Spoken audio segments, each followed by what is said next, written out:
O sea, hagas lo que hagas, hazlo bien. Así nadie te esté viendo. Así nadie te esté viendo. Eso nos golpeó mucho a la empresa. La empresa, si no hubiera pasado por eso, ahorita la empresa estaría, la verdad, en otro nivel, porque estamos experimentando por un crecimiento muy importante en ese entonces. Y nos malogró el crecimiento. Por todos lados eran trabas. Hasta que salió el proyecto que te comento. Entonces ya como nos dijeron eso, dijimos, bueno, si ya no nos dan la factibilidad después de todo lo que ha pasado, vamos a tener que salir a los medios y decir pues que acá hay un tema de corrupción, porque realmente nos habían... No había otra cosa. No, es que nos habían dicho indirectamente de que Claro.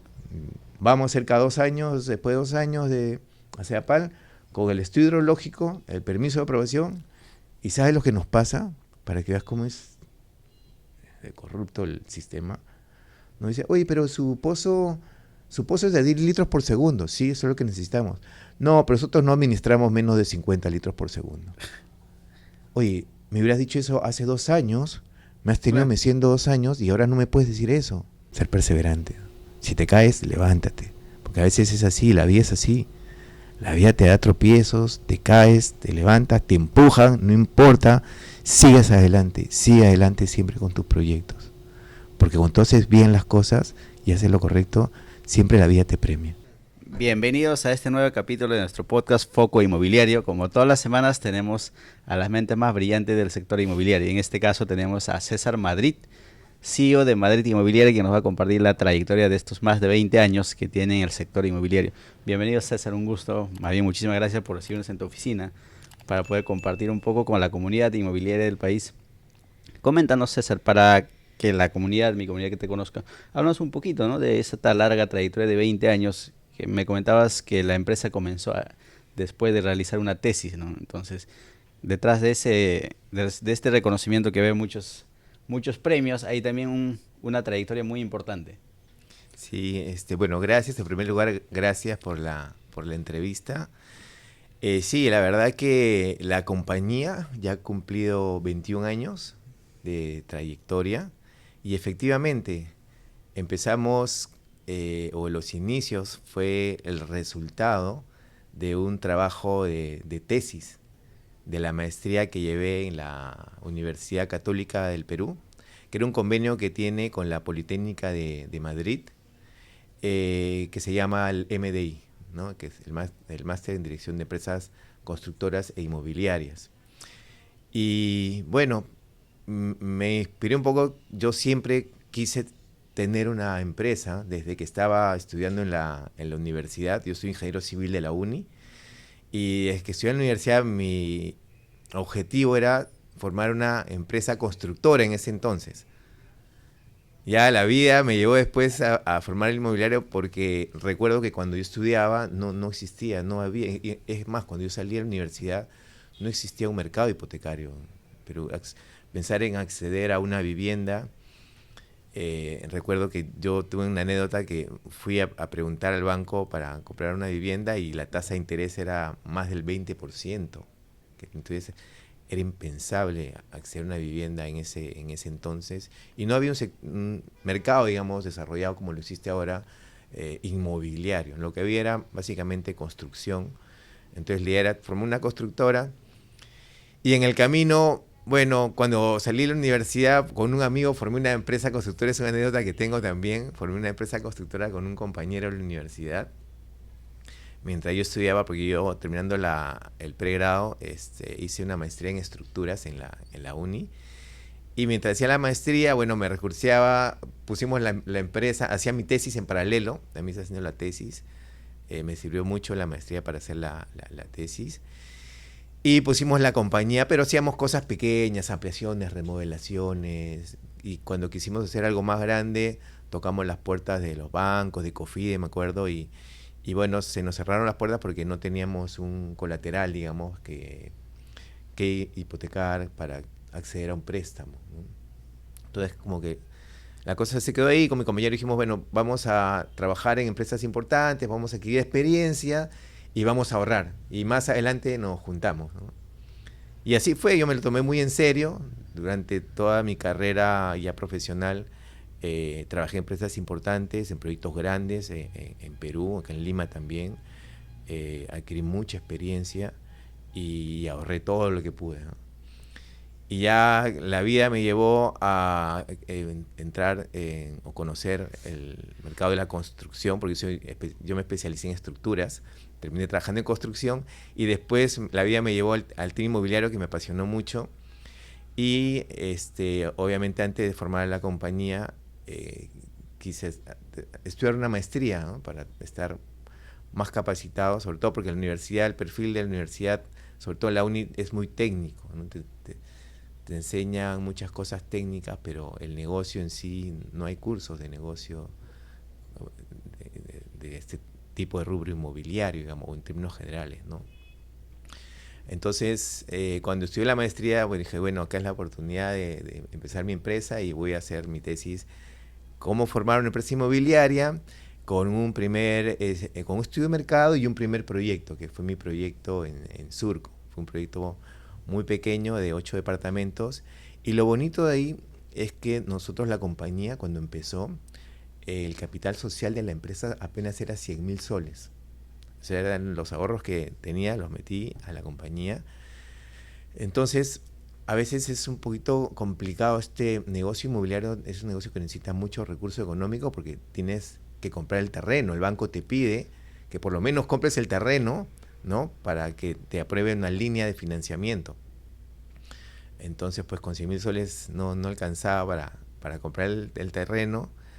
Entonces, pensando ahí, y justo con un profesor mío de la maestría, que había hecho su tesis en copropiedad inmobiliaria en España, dije, ¿por qué no aplicamos esta copropiedad aquí en Perú, pero con un componente de financiamiento bancario, que no existía en ese entonces? En ese entonces habían dos empresas, recuerdo muy bien, que una de ellas era Te Construyo, y la otra no recuerdo muy bien el nombre, pero ellos hacían autoconstrucción, que era el modelo era el parecido, es casi el mismo, solo que ellos, el modelo es así: formas un grupo de personas que quieren adquirir una vivienda. Claro. Y entre ellos compran el terreno y ellos te contratan a ti para que tú les construyas. Básicamente funciona como una asociación. Sí, es una asociación. Se asocian, imagínate que son 10 personas, 10 familias, cada uno compra el 10% del terreno, ya son dueños del terreno, y te contratan a ti para que hagas la construcción, hagas la gestión, las licencias, los planos, el desarrollo, todo el proyecto, ¿no? Pero estas personas, lo que hacían estas dos empresas, eran personas que tenían el dinero al contado.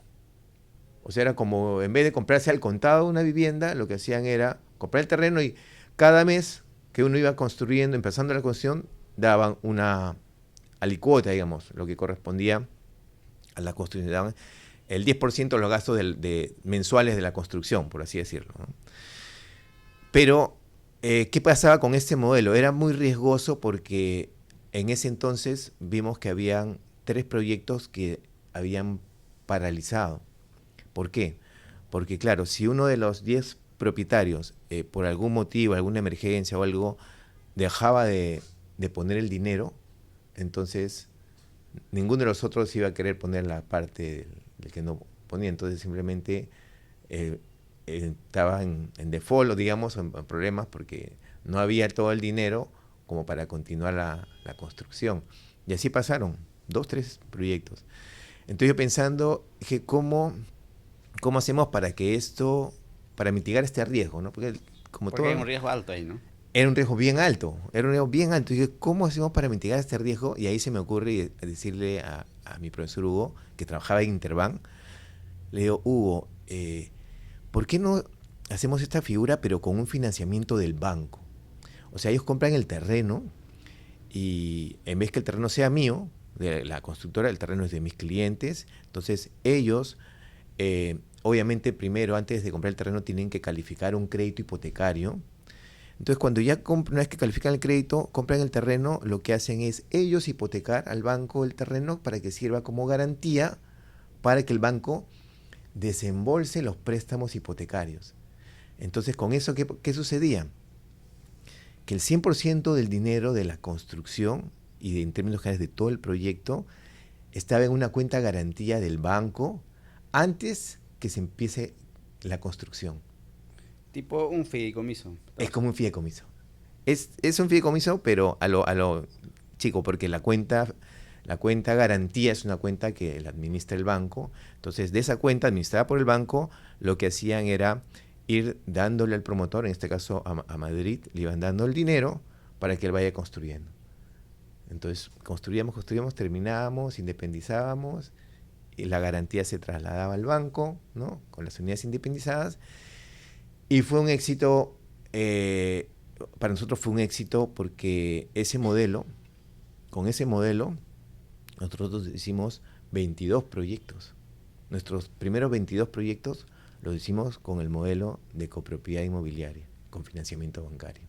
Entonces fue una manera de generar o de lograr un primer paso en la compañía, que fue el crecimiento, digamos, que tuvimos en esos primeros 6 años, 7 años. Es el proceso también que han seguido ustedes, ¿no? Porque muchos jóvenes hoy día veo ponen una empresa y quieren tener éxito al siguiente año, ¿no? Porque yo veo que tú has crecido gradualmente, estamos hablando de Así 6 es. a 10 a 20 años, ¿no? Ustedes creo que dan el salto cuando ejecutan propiedades con bien futuro. Ahí viene el crecimiento más grande que han tenido ustedes, ¿no es cierto? Hay un paso a paso ahí de Sí, construir copropiedades, después pasar a otro sistema, ¿no? así es. Básicamente son tres etapas, digamos, en estos 21 años, en la cual la primera etapa es la que te acabo de contar, de copropiedad inmobiliaria. De ahí hubo una anécdota bien bonito porque nos llamó el gerente. Y te termino de contar porque empezamos con Interbank. Los 3 primeros proyectos los hicimos con Interbank. El primer proyecto nos fue muy bien, el segundo como que más o menos, el tercero ya se demoraba mucho. Y como es la vida, tuvimos la suerte de conocer a un funcionario del banco BBVA, Tulio Rivero. Seguimos siendo amigos, tengo una bonita amistad con él. Y él sigue trabajando incluso en el banco. Y nos busca y nos dice, porque la oficina de él era el gerente de la oficina del BBVA que estaba cerca a nuestro proyecto, nos dijo, oye, ¿no quieren trabajar sus proyectos con el BBVA? Que nosotros le damos financiamiento para los proyectos. Y yo le pregunto, oye, pero ustedes tienen este modelo de trabajo, porque nosotros estamos trabajando en nuestros proyectos, ya este es el tercero, bajo esta modalidad copropiedad inmobiliaria. Entonces, si ustedes tienen eso, pues ya podemos trabajar con ustedes dependiendo de las condiciones. Y obviamente él me dijo, ¿y eso qué es? No, nunca había escuchado el sistema, y le explico, no, mira, es así, eso es así, y así lo hemos hecho con Interbank, y este es el modelo de negocio, ¿no? Entonces él era bastante conocido en el banco y lo presenta el modelo, y le dan el go al BBVA para implementar ese modelo en el banco. Entonces pasamos a trabajar con el BBVA. Y con el BBVA nos fue muy bien, muy bien nos fue en todos nuestros proyectos. Tanto así que, o sea, ese era el Banco de Madrid, el BBVA. Nos daban muy buenas condiciones. Hasta que, de pronto, el gerente general adjunto, Javier Balbín, del BBVA en ese entonces, nos llama a un almuerzo a la oficina principal que está en República de Panamá. El último piso donde está el directorio, ahí tenían un comedor.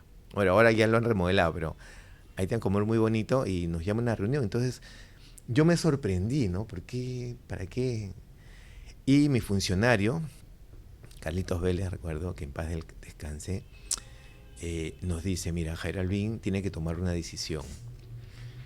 Y la decisión es si seguir con el modelo de copropiedad inmobiliaria o cerrar el modelo. ¿Por qué? Porque claro, como toda novedad, otros inmobiliarios también se enteran y replican el modelo, y también habían entrado a trabajar con el banco otros desarrolladores inmobiliarios. Pero ¿qué pasaba? Que el banco empezó a tener problemas con otros desarrolladores inmobiliarios. Porque obviamente todo modelo de negocio siempre tiene sus riesgos. Como te comenté, se había levantado, digamos, el principal riesgo, ¿no? Pero también habían otros riesgos porque hay que hacer un contrato de mandato, un contrato de copropiedad. Tiene que estar todo bien estructurado, y así lo teníamos nosotros. Entonces, cuando nos reunimos con él, nos pregunta que cuál era el secreto de nuestro éxito. O sea, por qué nosotros nos iba tan bien, ya teníamos 22 proyectos exitosos los 22, y qué, cómo lo hacíamos, ¿no? ¿Cuál era nuestra receta? Entonces yo ahí le explico un poco, bueno, identificamos los riesgos, ¿no? Hay una matriz de riesgos y a cada riesgo le ponemos un candado, ¿no? A cada riesgo le ponemos un candado aquí, básicamente era contractual, en el contrato. Y me dijo, ya, perfecto. Y ahí me pregunta, pero ¿y por qué ustedes no hacen venta de bien futuro? Entonces yo le digo, bueno, y cómo es la vida también, porque justo en ese entonces yo había estudiado una maestría en finanzas en ESAN. Y mi tesis de la maestría de finanzas de ESAN era la comparación del modelo de copropiedad inmobiliaria con el modelo de bien futuro. Básicamente la estructuración. La estructuración de cómo era el modelo de trabajar en un proyecto inmobiliario bajo el modelo de copropiedad inmobiliaria, de trabajar bajo un modelo de bien futuro. Esa era mi tesis, en la parte financiera. ¿Cuál era la comparación? ¿Cuáles eran las ventajas, desventajas de esto? Entonces me preguntó eso y ya yo me explayé porque era mi tesis. Yo le conté, oye, mire, justo estoy haciendo la tesis de eso y esto funciona así, por tal y tal motivo me conviene seguir trabajando en copropiedad. Y me dijo, pero ¿qué tendría que pasar, que suceder para que tú des el siguiente paso, ¿no? Porque, ¿qué pasaba? Que la copropiedad inmobiliaria funciona muy bien mientras más pequeño es el grupo de copropietarios. Pero hay un riesgo, y el riesgo era cada vez mayor cuando el tamaño del proyecto crecía, y nosotros íbamos a hacer un proyecto, el más grande en copropiedad inmobiliaria, recuerdo, de 37 departamentos. Y ya era complicado, entonces, y la idea de la compañera crecer, no tanto en cantidad de proyectos, sino en tamaño de proyecto. Entonces, teníamos ahí una restricción. Entonces, para mí fue una oportunidad se me presentó una oportunidad muy importante y le dije a Javier, bueno, nosotros podríamos pasar a hacer bien futuro siempre que el banco nos preste para comprar terrenos. Porque yo no tenía que invertir mucho, pues no tenía que comprar el terreno. Yo invertí una parte, casi un 25% de un proyecto, de un terreno, digamos, Claro. para hacer el modelo de copropiedad inmobiliaria. Para hacer bien futuro tenía que comprar el 100%. Entonces, en otras palabras, ya en resumiendo, con el mismo dinero podía hacer un proyecto en bien futuro a comparación de copropiedad que puede ser 4 proyectos del mismo tamaño. Entonces me dice, ya, te prestamos. ¿Cuánto necesitas? Por lo menos 75% del costo del terreno, y con eso vamos a bien futuro. Y me dijo, ya, ¿qué más necesitas? Y le dije, ya, necesitamos esto, tasas preferenciales, que todo esté centralizado en una sola oficina y un par de cosas más. Y nos dio todo. El banco apostó por nosotros, nos prestó en los primeros proyectos, nos llegó a prestar el 80% del costo del terreno. Entonces, ese fue el primer punto de inflexión de la compañía, porque en ese momento la estrategia cambió y dijimos, bueno, en vez de hacer 4 proyectos pequeños, hagamos un proyecto que sea como los 4. Entonces empezamos a trabajar ya con un volumen de escala. Y así empezó el siguiente paso del bien futuro. Y esto empezó con un proyecto que le tengo mucho cariño, que es Osa Mayor. Y justamente ese fue el primer proyecto que logramos certificar con la certificación internacional LEED, que es una certificación de sostenibilidad. ¿Por qué? Porque esa certificación tiene costos fijos muy altos. Entonces, nosotros ya queríamos certificar nuestros proyectos anteriores, pero como eran proyectos pequeños, entonces la incidencia del costo fijo era muy alto. Pero ya si yo tenía un proyecto que era como 4 pequeños, la incidencia del costo fijo bajaba a la cuarta parte. Dijimos, este proyecto tenemos que certificarlo. Y efectivamente lo certificamos y empezamos el 2011 ese proyecto, y el 2014 nos dieron el certificado LEED. Fue el primer proyecto de vivienda en Perú que obtuvo la certificación LEED. Y lo bonito de ese proyecto es que el objetivo era certificar, ¿ya? Pero cada vez que íbamos viendo que podíamos ponerle más cosas al proyecto, porque la certificación LEED tiene 4 categorías: certificado, silver, gold, ¿no? Oro, y platinum. Y dependía, el nivel de certificación dependía de cuán sostenible era el proyecto. O sea, cuánto más de sostenible podía ser el proyecto, porque ellos tenían un mínimo que debías de cumplir como proyecto, y a partir de eso, mientras más sostenible le ponías, te daba más puntos. Y mientras más puntos, sumabas los puntos de todos, y es que llegamos a la certificación, después dijimos, bueno, podemos ir a Silver. ¿Qué más le ponemos? Le ponemos eso, ya llegamos a Silver. Y después, oye, pero le podemos reciclar agua, podemos poner riego tecnificado, plantas de bajo consumo de agua, cosas nuevas que para nosotros aprendimos mucho ahí. Y finalmente logramos el puntaje para certificar en la categoría oro, en Gold. Y fue una bonita experiencia para nosotros. Y bueno, ahí empezó el camino a la sostenibilidad, fue con ese proyecto, cuando empezamos a hacer Bien Futuro. Claro, ¿y cuál es el propósito de la compañía de certificar, por ejemplo, todos sus proyectos, ¿no? ¿Cuál es el fin? Me imagino que tienen en mente generar un impacto finalmente en el ahorro, en las tasas. ¿Cuál sería el principal beneficio que recibe una persona cuando adquiere un proyecto sostenible? Es una buena pregunta, porque en ese momento, y hay una anécdota que te voy a contar, porque es bien bonita, y cuando hice la tesis me ayudó a poder a colocar la visión de la compañía. ¿Cuál era la visión cuando hice mi tesis, mi empresa? ¿Cuál fue la visión de la compañía? Y porque ahí está relacionada lo que acabas de decir, la sostenibilidad, con la visión. Y fue una anécdota en un curso de gestión de estrategia.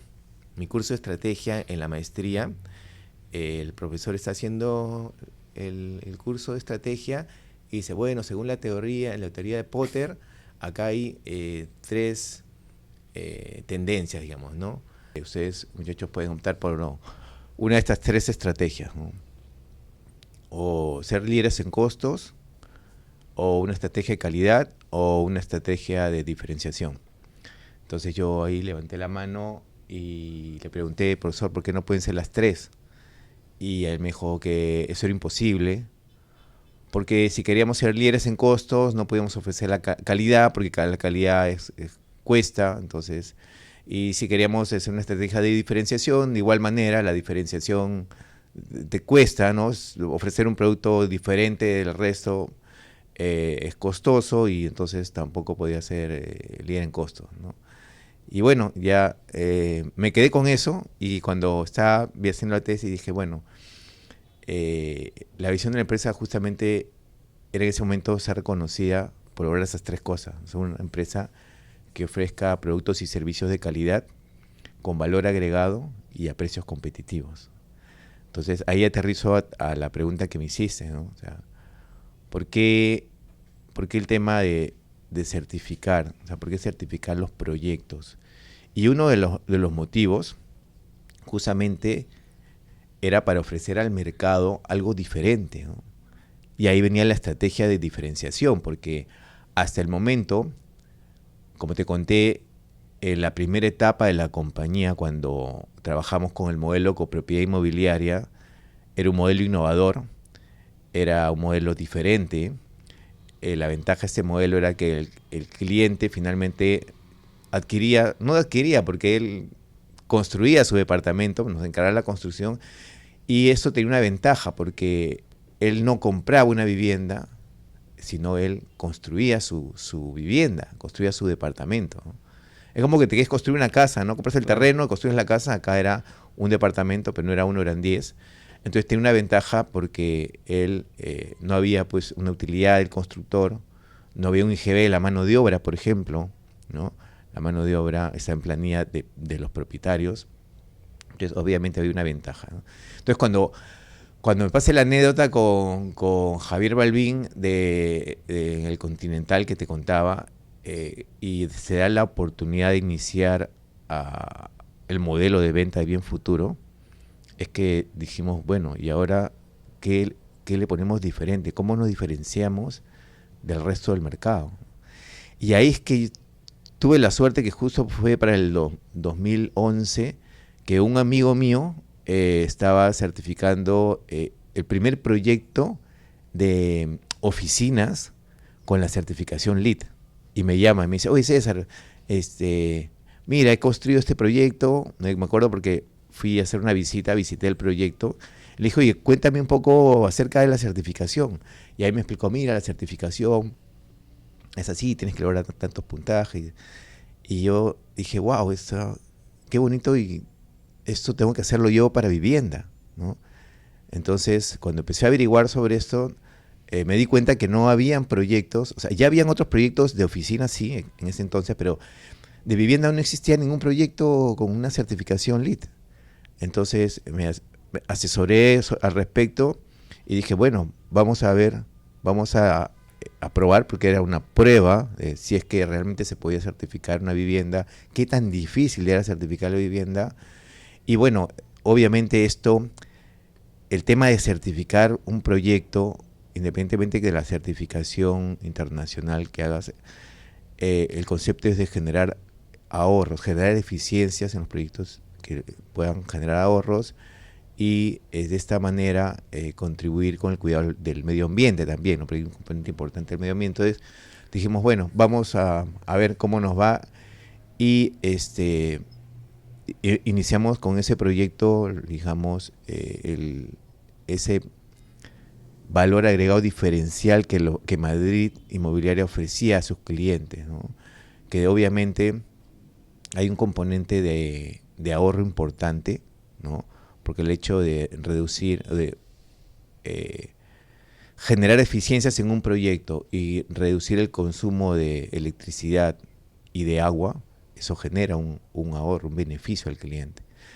Pero el beneficio es mayor porque no solamente el beneficio, es decir, va más allá de eso, porque ese ahorro de esos recursos que no utiliza el proyecto, sobre todo el recurso del agua, que cada vez es más escaso en Lima, es un recurso que puedes redistribuirlo, ¿no? Sobre todo en una ciudad donde un tercio de la población no tiene acceso a agua potable en sus viviendas, ¿no?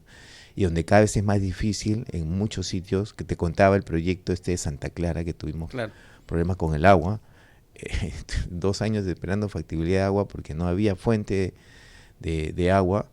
Entonces es una gran oportunidad en el mercado de ofrecer diferenciarte por eso, ¿no? Y obviamente el componente medioambiental, porque en la certificación ahí te dice también cuántas toneladas de CO2 está dejando de emitir el proyecto certificado al medio ambiente anualmente. O sea, no es solamente el impacto de la construcción, porque efectivamente en la construcción hay un impacto importante en la reducción de emisiones de gases de efecto invernadero, pero el componente más importante es en la operación de la vivienda, o sea, en el uso de la vivienda. Y en promedio una vivienda en Perú y en Latinoamérica, el tiempo de vida de una vivienda es de 50 años. Entonces multiplica ese ahorro, ¿no?, que generas cada año por 50 años o más, tal vez, ¿no? Entonces sí genera un impacto importante. Y es por eso que luego nosotros seguimos investigando más sobre qué otras certificaciones habían, y en el 2015 es que nos enteramos que recién salió una certificación nueva, que es la certificación EDGE, que es promovida por la Corporación Financiera Internacional, que tiene presencia en más de 120 países en vías de desarrollo. Y obviamente decidimos igual hacer lo mismo. Vamos a probar con esta certificación cómo nos va, qué tan difícil es, qué tan complicada es, porque la certificación LEED tenía sus complicaciones, no era tan fácil como pensábamos. Entonces decidimos certificar el primer proyecto, y ese fue el primer proyecto con certificación EDGE, es una certificación para vivienda sostenible en Perú, y uno de los primeros en la región, porque esa certificación era nueva. Nosotros empezamos en el 2015 y en el 2017 certificamos el proyecto Golf Los Incas con esa certificación, y a partir de ese momento es que nos dimos cuenta de todos los beneficios que traía el hecho de certificar un proyecto de manera sostenible, ¿no? Esos impactos que te comentaba, porque, y a diferencia de la LEED, la certificación EDGE, no solamente te decía los porcentajes, sino te decía cuántos metros cúbicos de agua estás ahorrando cada año tu proyecto, cuántos kilowatts hora ahorra cada año ese proyecto, cuántas toneladas de CO2 deja de emitir al medio ambiente ese proyecto en cada año que.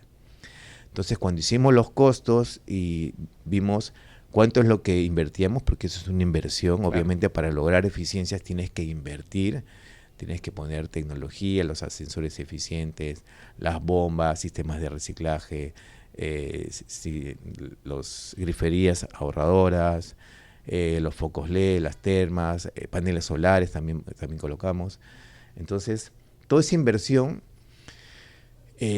cuando veía el beneficio que generaba, pues eso realmente se trasladaba a nuestros clientes, porque claro, el ahorro no es para la empresa inmobiliaria, el ahorro es para los clientes. Entonces los clientes, esa inversión que hacía la empresa inmobiliaria, nosotros más o menos en los proyectos actuales, y estoy hablando ya de la actualidad, nos cuesta más o menos entre 200.000 soles a 300.000 soles certificar un proyecto. Y ese dinero nuestros clientes lo recuperan en menos de 2 años, con los ahorros en energía y en agua. Entonces, ¿cómo no certificar un proyecto que tiene tantos beneficios, ¿no? Que genera un impacto tan importante, nuevamente, para nuestros clientes, ¿no? La sociedad y el medio ambiente? Entonces, sería irresponsable no hacerlo, ¿no? Entonces, nosotros en ese momento tomamos la decisión de certificar el 100% de nuestros proyectos con esta certificación EDGE. Porque de las 2 certificaciones, en nuestra experiencia, era la que más se adecuaba a la realidad de Perú, ¿no? Que es un país en vías de desarrollo, y empezamos a certificar todos nuestros proyectos. Y la anécdota es que sin pensar, sin querer, en los siguientes años, nos llegó una invitación y nos dieron un reconocimiento. Recuerdo que fue para el 2021, en plena pandemia, hubo un evento del IFC, la Corporación Financiera Internacional, que fue en línea, que solamente fue para países de la región, donde fue un reconocimiento a las empresas líderes en sostenibilidad, y el reconocimiento era el EDGE Champions, así se llamaba, el EDGE Champions, o sea, era un campeón de los EDGE. ¿Y por qué te dan este reconocimiento, o por qué nos dieron este reconocimiento? Por el compromiso de la compañía y de las compañías de certificar o sea, para ser Champions te piden el 80% de tu cartera, mínimo. Pero en nuestro caso, nosotros certificamos el 100%. Entonces, tuvimos la oportunidad de participar de ese evento en el 2021, y en el 2022 tuvimos la suerte de viajar a Washington, invitados por el IFC, porque ya hubo un evento ya a nivel mundial de todos los Champions del mundo, de todos los países, que habían estas empresas comprometidas con el cuidado del medio ambiente, que certificaban por lo menos el 80% o más de su cartera de proyectos. Y ahí fuimos la primera y la única empresa peruana en viajar a Washington y compartir nuestras experiencias con empresas de Colombia, de México y de muchos otros países. Entonces, con mucho orgullo siempre lo decimos, ¿no? Que nos llena de orgullo ser los primeros. Hemos sido los primeros en certificar proyectos de vivienda con LEED, con EDGE, con Mi Vivienda Verde. También te conté, no sé si te conté la anécdota con Mi Vivienda Verde. No te conté la anécdota con Mi Vivienda ya. Hay una anécdota entre la certificación EDGE y LEED, ¿no? Ahí hay una anécdota que nos enteramos en el año 2014, 2015, que había un programa piloto del Estado, del Ministerio de Vivienda, con el fondo Mi Vivienda, que estaban pensando sacar un bono verde, claro, para promover la construcción sostenible en el tema de vivienda social, ¿no? Del programa de Mi Vivienda. O sea, Mi Vivienda quería promover la construcción de vivienda sostenible, y para eso estaban haciendo un proyecto piloto para generar un bono, que es el bono Mi Vivienda, con el cual salió inicialmente, que iba a hacer que los desarrolladores empiecen a certificar sus proyectos a través del Fondo Mi Vivienda. Entonces nos enteramos de esto y fuimos a tocar las puertas al Fondo Mi Vivienda. Y ahí la anécdota es que conozco a Rodolfo Santamaría, de quien ahora soy amigo, nos conocemos ya de años. Y él me dice, bueno, ¿y quiénes son ustedes? ¿No? O sea, somos Madrid Inmobiliaria, queremos ser parte del plan piloto, porque este piloto estaban solamente 6 empresas, obviamente las 6 empresas más grandes de ese momento, que estaban trabajando con el Fondo Mi Vivienda para sacar el bono adelante. Y nosotros le dijimos, bueno, nosotros acabamos de certificar el primer proyecto LEED en Perú con la certificación de sostenibilidad, y creemos que podemos aportar a este proyecto que tienen ustedes. Hicimos la presentación y les encantó a Rodolfo y nos dijo ya, los incluimos en el programa piloto, fuimos los últimos en entrar al programa y fuimos los primeros en certificar, porque certificamos nosotros el primer proyecto de Mi Vivienda Verde aquí en Perú. Y justo fue ese proyecto de Santa Clara que te comentaba, ese proyecto de 440 viviendas que hicimos en 3 etapas. Ese fue el primer proyecto con certificación Mi Vivienda Verde en Perú. ¿Cómo ves las construcciones, por ejemplo, las certificaciones ya es una tendencia que trae muchísimo ahorro, sostenibilidad a las personas? ¿Tú crees que, y por qué si es tan beneficioso para las personas y para la empresa también? Muchos proyectos no están todavía en esa tendencia de certificar sus proyectos, ¿no? Sí, justamente es porque a veces los empresarios, es lo que yo veo, ¿no? Los empresarios, muchos tenemos una visión de corto plazo, ¿no? Siempre estamos viendo el beneficio hoy, ¿no? ¿Cuánto de rentabilidad saco hoy por el proyecto? ¿Cuánto gano hoy? Y a veces no nos proyectamos en el largo plazo, ¿no? Y cuando tú hablas de sostenibilidad, realmente no hay beneficio. O sea, nosotros en los primeros proyectos que certificamos no había ningún beneficio para la empresa. Más bien era, bueno, yo siempre lo llamo, era una inversión, porque nosotros lo que hicimos no era un costo como otros inmobiliarios piensan, siempre dicen, oye, ¿cuánto te cuesta eso? ¿Y cuánto te cuesta? ¿Cuánto cuesta? No lo mires como un costo, míralo como una inversión, porque esto después va a originar un impacto positivo para la compañía, y es lo que estamos viendo ahora. Entonces, ¿qué pasa? La mayoría de inmobiliarios ve siempre costo-beneficio, ¿no? ¿Cuánto es el costo? ¿Cuánto te beneficia? Y como no había ningún beneficio, sino que el beneficio era para tus clientes, para la sociedad, el medio ambiente, entonces no tenían esa visión. Pero lo que sí hizo un cambio positivo en el mercado fue el Fondo Mi Vivienda. Cuando ellos sacaron la certificación Mi Vivienda Verde, lo bonito del programa lo que logramos era hacer el costo de todo lo que implicaba volver un proyecto social que no tenía criterios de sostenibilidad, ¿no? A cuánto era el sobrecosto que tenía que meterle al proyecto para volverlo sostenible.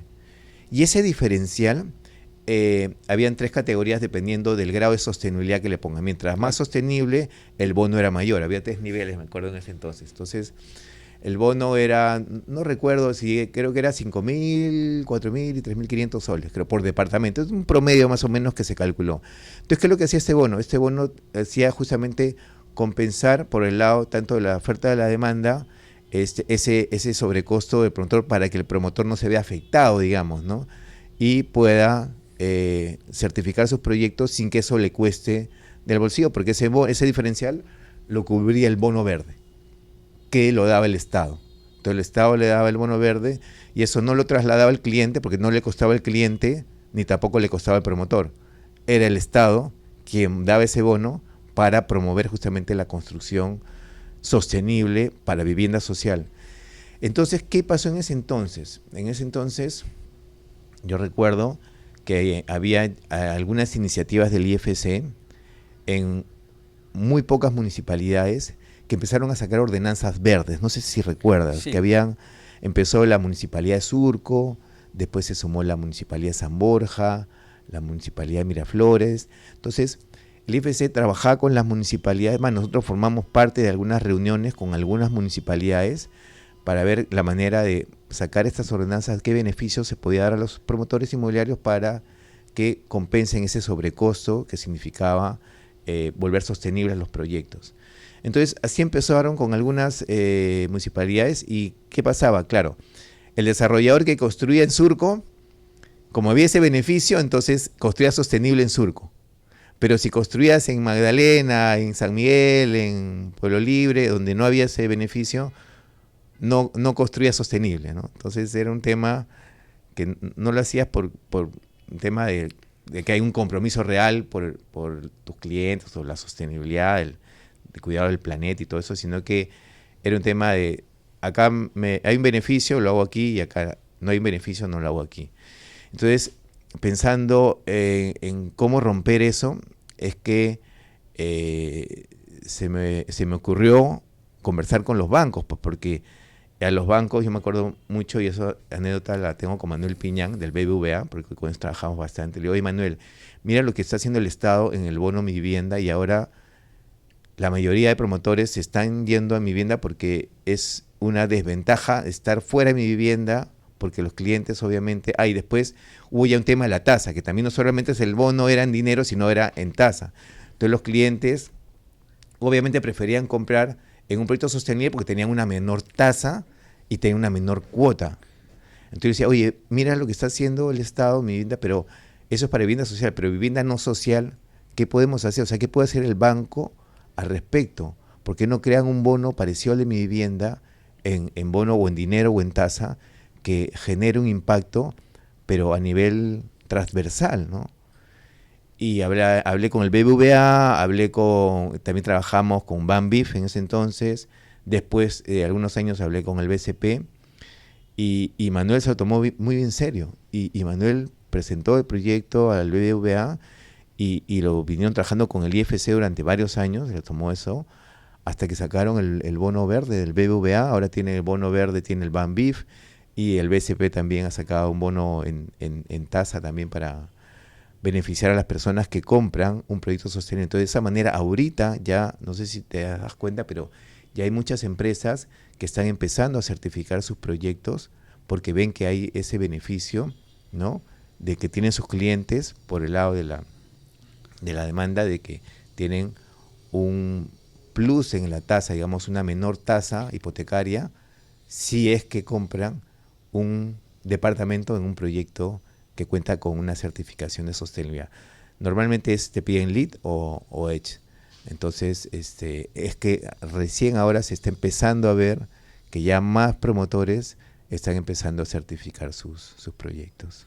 Claro, normalmente, básicamente la tasa también es, si multiplicamos por los 20 años que paga o 30 años que paga el cliente final, hay un impacto muy importante cuando es un proyecto sostenible. Se me comentaba la vez pasada un arquitecto, si multiplicas 30 años por solamente un 0.5% de tasa, estás sacando un ahorro muy importante, ¿no?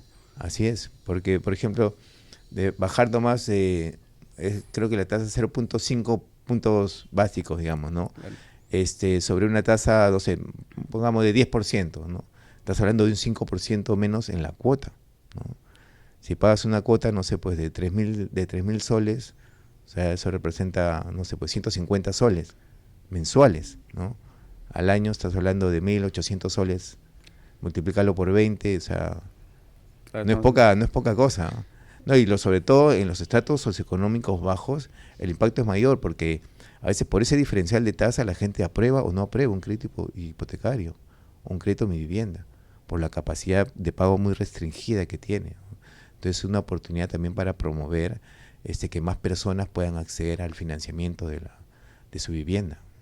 Claro, ustedes como constructores, ¿cuáles son las principales dificultades que encuentran, ¿no?, al ejecutar un proyecto? Muchos me dicen, ¿no?, el problema del Perú es la predictibilidad. Ustedes en Madrid, ¿cómo lo ven esos temas, ¿no? Por ejemplo, a la hora de ejecutar un proyecto como esto, ¿cuáles son los retos que enfrentan frente a las municipalidades, frente a las autoridades, ¿no? Por ejemplo, hemos visto problemas con las viviendas sociales en ciertos distritos de Lima, ¿no? Por ejemplo, llámese Miraflores, San Isidro, y han tenido inconvenientes. Y ustedes, desde su parte, ¿qué escollos se encuentran para finalmente ejecutar un proyecto, ¿no? Porque a veces los alcaldes también nos ponen unas ciertas trabas, y en vez de generar el desarrollo de ciertos distritos, también ahí nos paralizan ciertas obras, todo eso, ¿no?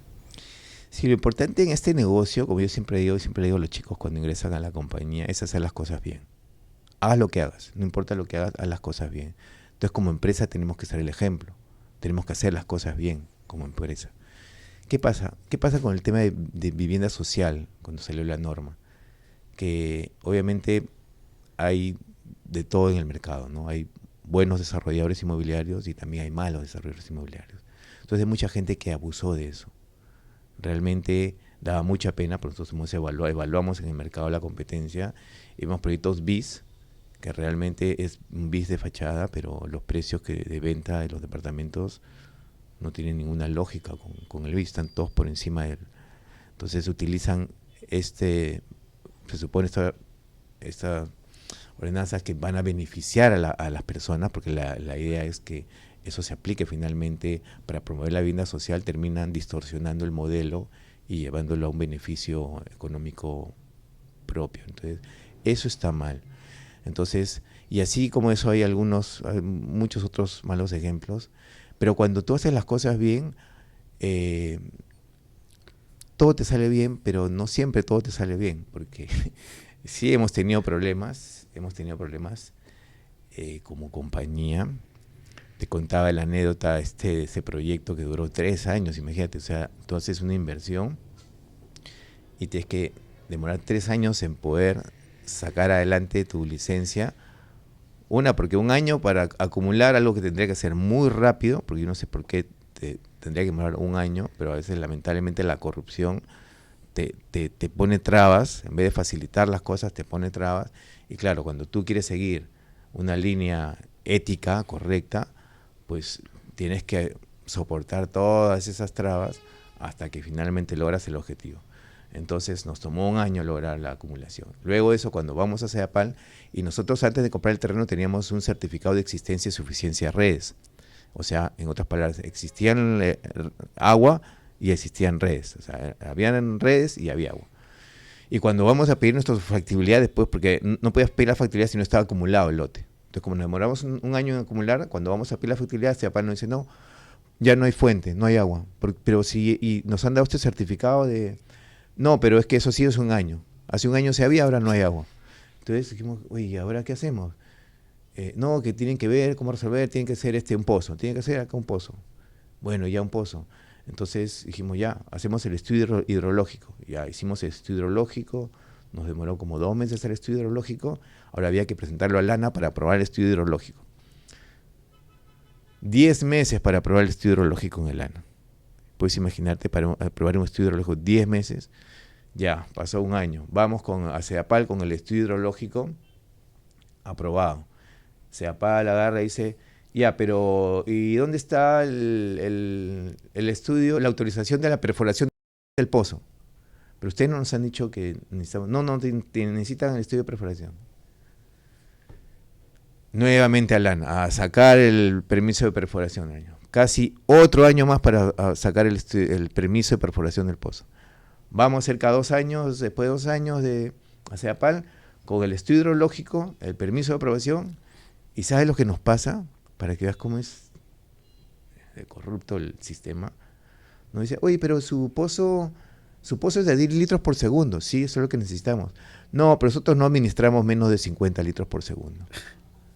Oye, me hubieras dicho eso hace 2 años, me has tenido meciendo 2 años y ahora no me puedes decir eso. O sea, ¿qué pasó?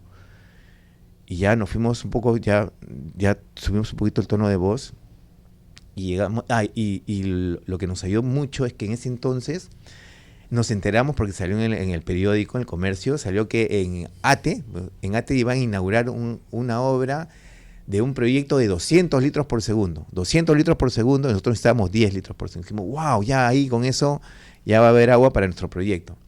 Vamos a CEDAPAL y nos dicen, no, porque ese proyecto es para alimentar a toda la población, a toda la informalidad que había habido en los asentamientos humanos de ATE. Claro. Eso era para darle agua a los informales.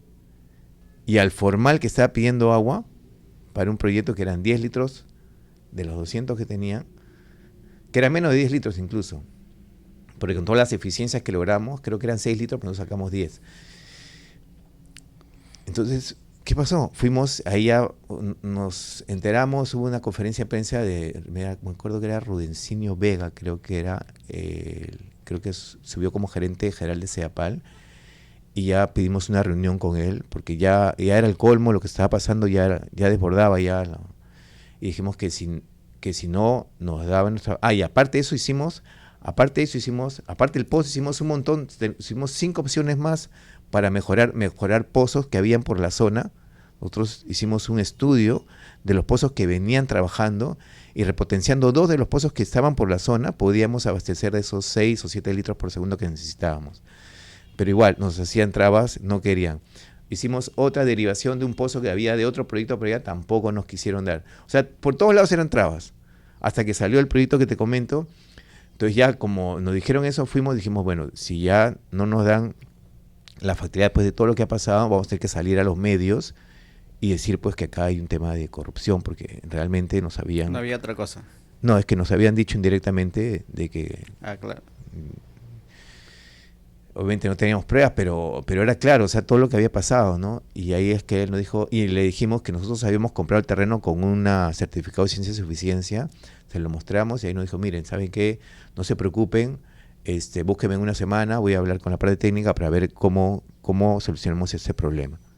Y efectivamente nos dieron un proyecto de mejoramiento de redes, para mejorar las redes de la zona, y con ese proyecto de mejoramiento de redes, que también nos dieron un proyecto que costaba $1.000.000, o sea, muchísimo más caro de lo que nos costaba el pozo nos costaba algo de $200.000, esto era con $1 millón, y nosotros después ya dijimos que era muy caro, que hicimos una reingeniería y como que logramos bajar el precio a lo que nos costaba el pozo, más o menos $200.000, tuvimos que asumir ese costo para que por fin nos den agua.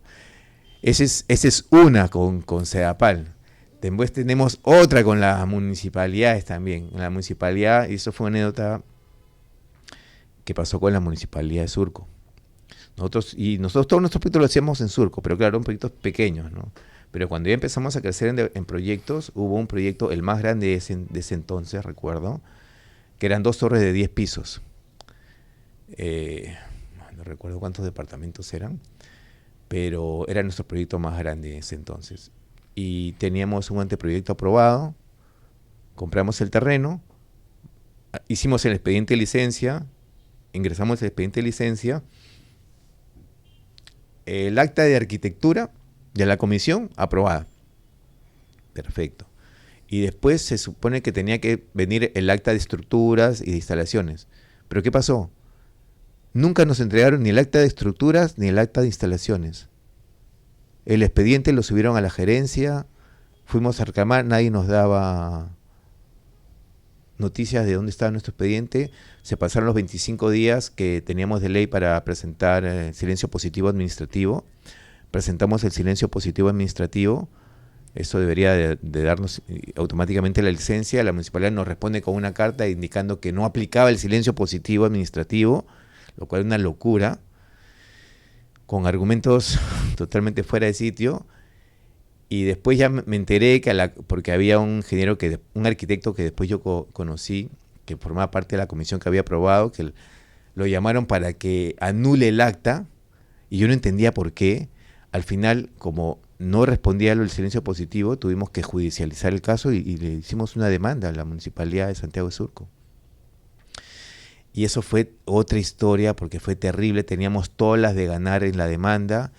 El estudio Navarro Sologur en Paredes que contratamos nos dijo, sí, acá tienen todas las de ganar, bueno, vamos a demandar a la municipalidad. Y nos peleamos con la municipalidad. Acá nuestro derecho nos corresponde esta licencia y tienen que darnos esta licencia. Llegamos como 2 años demoró primera instancia. Primera instancia sale el dictamen de Poder Judicial a favor de la municipalidad. Y cuando leo el dictamen decía cualquier cosa, o sea, se basaba en cualquier cosa y decía, no había un sustento técnico que dijera que la municipalidad tenía razón, no es sustento técnico. Es tan así que el estudio nos dijo, miren, con esto en segunda instancia ganamos, porque acá no hay un sustento técnico. Ucha, ¿y ahora qué hacemos? Ya, vamos a segunda instancia. 2 años más, salió segunda instancia a favor de la municipalidad. Leo el escrito la municipalidad se había inventado una mentira. Y la mentira era que él decía que esa calle que existía, que era la calle Los Sauces, que no existía esa calle porque no tenía habilitación urbana. Y como no existía la calle, no podía aplicar la ordenanza que decía que en la esquina, porque acá vivía un edificio de 10 pisos, que yo podía, mi proyecto podía tener la misma altura de este edificio de 10 pisos en una intersección. Eso es lo que decía la ordenanza. Y eso fue lo que aplicamos. Porque no existía, esa calle no existía. Cuando en esa calle había un edificio donde ellos se habían dado la licencia, la conformidad de obra y tenían el certificado de numeración de peatonal y vehicular de ese edificio hacia esa calle. O sea, era una mentira lo que dijeron. Entonces, cuando pasó eso, dijimos, bueno, pucha, ¿que ahora qué hacemos? Entonces nos ocurrió y dijimos, como esto no es una calle, entonces vamos a presentarlo por colindancia. Entonces no importa, perdemos de 10 bajamos a 7, no importa, ya perdemos 3 pisos, ya, pero presentamos nuestro proyecto por colindancia. Va a la comisión, no aprueba la comisión porque decían que esa no había colindancia porque había una calle. Entonces vamos a la municipal y decimos, oye, ¿qué pasa? O sea, ¿es una calle o no es una calle? Ustedes dicen que no es una calle, ahora dicen que sí es una calle. ¿Qué pasó? Y la suerte de nosotros fue que para ese entonces ya había salido la ley de barreras burocráticas. Entonces ya nos pusimos más fuertes y fuimos donde el gerente de desarrollo urbano, y vimos que lamentablemente si ellos no nos aprobaban ese anteproyecto por colindancia, nosotros íbamos a denunciar al funcionario, porque ya no denunciabas a la municipalidad, ahora denunciabas al funcionario, eso es la ventaja de la ley de barreras burocráticas, y porque eso ya era el colmo, era un abuso total. Y ahí es que nos dijo, sí, no, que no se preocupen, voy a hablar con el alcalde, vamos a solucionar esto, los vamos a apoyar. Ya cambió por completo el speech del gerente de desarrollo urbano. Y efectivamente nos llamaron a una reunión luego y nos dijeron que habían hablado con el alcalde y que nos iban a dar 5 pisos. Dijimos, ¿y ahora qué hacemos, no? La peleamos, aceptamos, vamos a la Corte Superior, era 2 años más seguramente, y ya en ese entonces ya la situación de la compañía, felizmente, nosotros habíamos hecho un préstamo para comprar el terreno. Acuérdate que te comenté que en ese entonces nos prestábamos del banco para comprar el terreno. Nosotros tuvimos que devolver las preventas, tuvimos que con las utilidades de los otros proyectos pagar el préstamo de ese terreno al banco. Ese terreno estuvo dormido 5 años, ese dinero ahí. Eso nos golpeó mucho a la empresa. La empresa, si no hubiera pasado por eso, ahorita la empresa estaría, la verdad, en otro nivel, porque estamos experimentando por un crecimiento muy importante en ese entonces. Y nos malogró el crecimiento, nos generó, bueno, en fin. En resumen, el tema es que cuando tú haces bien las cosas y haces las cosas correctas, la vida te premia, porque después de eso, cualquiera diría, oye, pero ¿cómo te vas a pelear con la municipalidad, no? Ahora nosotros seguimos trabajando con la Municipalidad de Surco, y la Municipalidad de Surco nos respeta, porque sabe quiénes son Madrid. Y cuando vamos a otra municipalidad y encontramos algo parecido, recurrimos a, bueno, si no hacen las cosas de acuerdo a ley, vamos a tener que denunciar. Y como ahora hay Indecopi y barrera burocrática, claro, ya la denuncia no es a la municipalidad, la denuncia es al funcionario. Entonces cuando ven que uno tiene que ponerse fuerte. Si no te pones fuerte y caes en el otro, olvídate. Entonces, ¿qué más bonito que esto que te cuento, que también nos llena de orgullo, ¿no? De que pese a todo, ahorita mira todo el crecimiento de la compañía, mira todo lo que hemos logrado en estos 21 años, ¿no? Posiblemente hubiéramos logrado más cosas, pero lo que hemos logrado lo hemos logrado con mucho orgullo y con mucha dignidad. Y creo que eso es lo que una de las cosas que yo más valoro. Claro, y hablando de construcción de proyectos, ¿cómo ustedes estructuran la parte financiera? Que básicamente muchos dicen que los proyectos inmobiliarios son netamente financieros.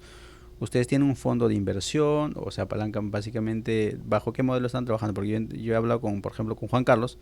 Ellos crean un fondo de inversiones y ese fondo de inversiones financia un 20% de preventa y el 60% del banco, ¿no? Así es. ¿Su modelo de ustedes es similar o cómo lo está manejando la estructuración financiera? Sí, mira, te contaba que la empresa pasó por 3 etapas, ¿no? La primera etapa de copropiedad, donde trabajamos básicamente con el dinero de nuestros clientes. La segunda etapa es la etapa de bien futuro, donde básicamente trabajamos con dinero propio, ¿no? Básicamente trabajamos la mayoría con capital propio. Todos los proyectos los hacíamos como Madrid, no teníamos SPVs, pero llega un momento donde ya la coyuntura hace que cuando viene la pandemia, ¿no? Como que hubo un bajón, y después viene el gobierno de Pedro Castillo, entonces dijimos, bueno, acá detectamos que había mucho riesgo, y dijimos, vamos a minimizar este riesgo y vamos a diversificarlo. Y una de las maneras de diversificarlo en el plan estratégico que hicimos era trabajar con fondos de inversión. Pero nosotros, a diferencia de IFICA, nosotros no tenemos un fondo de inversión de Madrid, digamos, ¿no? Ahorita no lo tenemos, estamos ahí. Está en procesos, pero sí. Está en proceso. Está en proyecto. Ahorita, sí, está en proyecto. Pero en ese entonces no lo teníamos, entonces dijimos, bueno, ¿qué fondos de inversión existen en el mercado, ¿no? Entonces, y en ese entonces había muy pocos fondos de inversión que iban a equity por el riesgo del mercado. Pues ya, antes sí, cuando no hay riesgo, todo el mundo van a equity, pero en ese entonces solamente había dos, Fibra y Faro, ¿no? Y los otros fondos era fondo de deuda, o sea, te prestaban deuda, pero con deuda igual el riesgo sigue siendo tuyo. La ventaja del fondo de ir con equity es que compartes riesgos en el proyecto con tus socios, porque ellos son nuestros socios. Ellos también se involucran en la operación, ¿no? Sí, en realidad la operación la vemos nosotros, claro, pero hay un reporte mensual y ellos van monitoreando, claro, que el proyecto esté bien. Mientras el proyecto esté bien, no hay ningún problema. Y ese era también un paradigma que teníamos nosotros, que por el cual no trabajamos con los fondos, porque muchos amigos que trabajan con fondos decían, el fondo se mete, no te deja trabajar, te pone trabas, te pone... Eso es lo que se escucha en el mercado, ¿no? Pero en nuestra experiencia, yo te digo, ya tenemos trabajando ya con Fibra, estamos justo terminando un proyecto en Jesús María, ellos ya están cerrando su fondo y piensan abrir otro. Y con Faro Capital también tenemos ya 5 proyectos con ellos.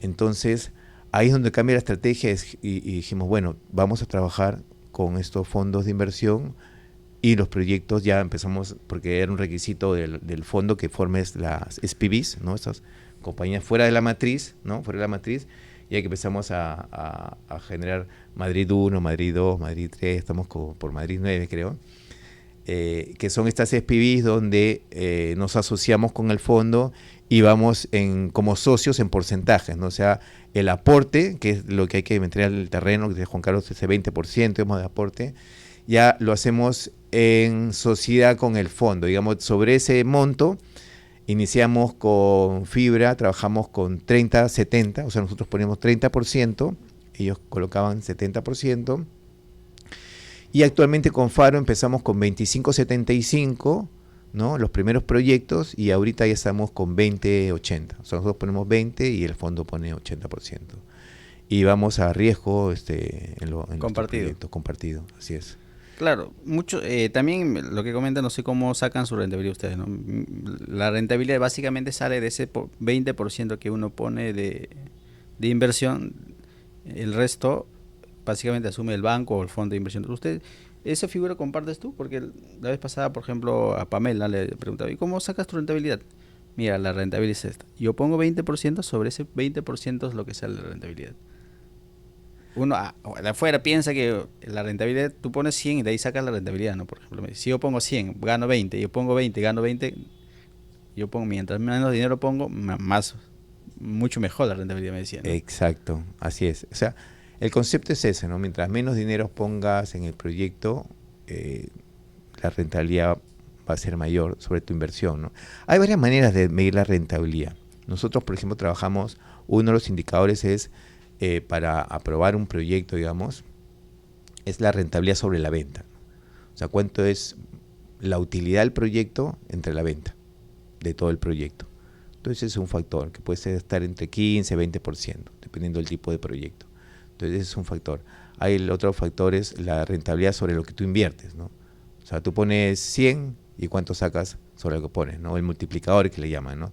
Pones 100, sacas 100, ya es 1 tu multiplicador. Pones 100, sacas 150, es 1.5.